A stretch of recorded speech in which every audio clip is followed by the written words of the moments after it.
Water, earth, fire, air. Everyone has a favorite bending style, but which one is the most powerful? We're here to find out.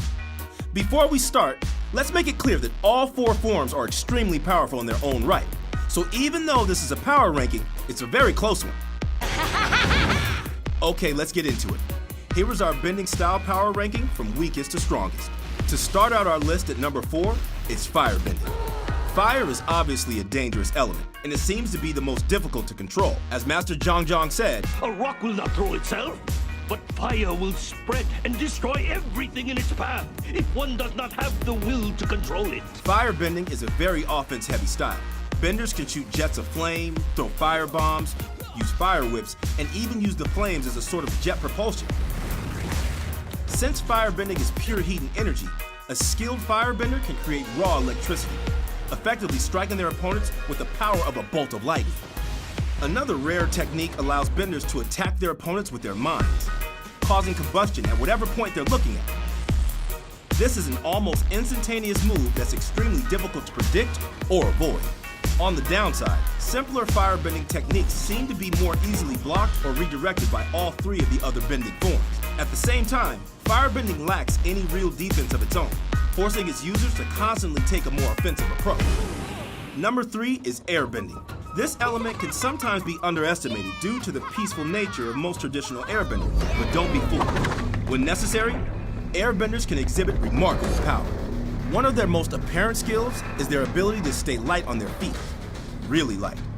They can easily withstand falls from great heights without being harmed, and jump to incredible heights with unmatched speed.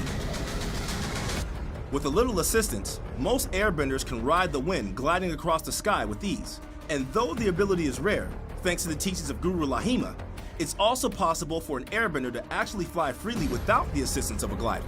In combat, airbending can prove to be a tricky form to defeat.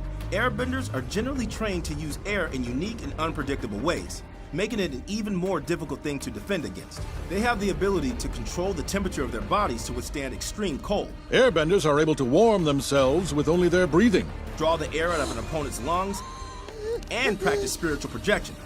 That's right. They can leave their physical form behind and appear anywhere in the world in seconds, making airbending that much more valuable.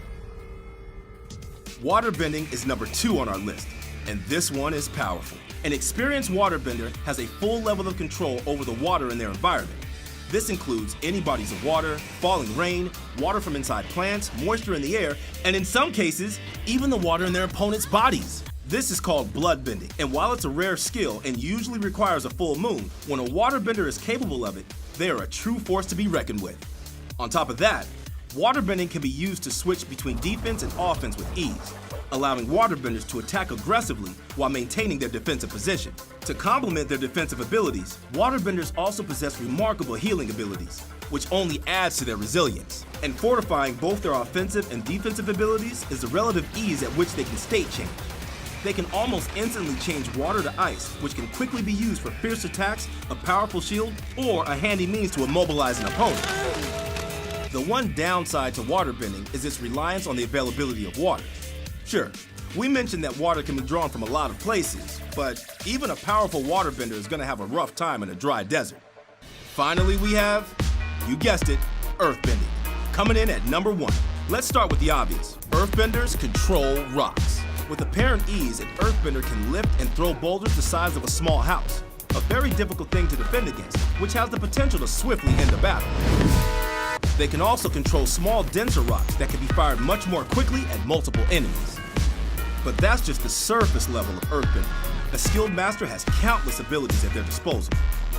Earthbenders have been known to create rock armor to completely encase themselves, skate along across large mounds of earth, instantly trap opponents in immovable prisons of rock, launch themselves to airbender-like heights using the earth below them, and the Dai Li have even demonstrated the ability to magnetize themselves to nearby rock, allowing them to effectively climb the walls and ceiling.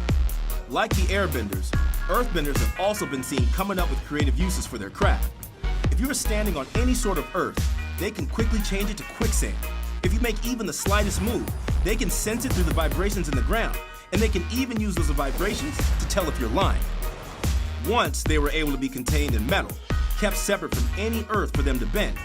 That is, until metal bending was invented, which gave rise to countless new techniques and an entire new form of earthbending. But possibly the most powerful technique available to earthbenders? State changes. Remember how waterbenders can change water from solid to liquid?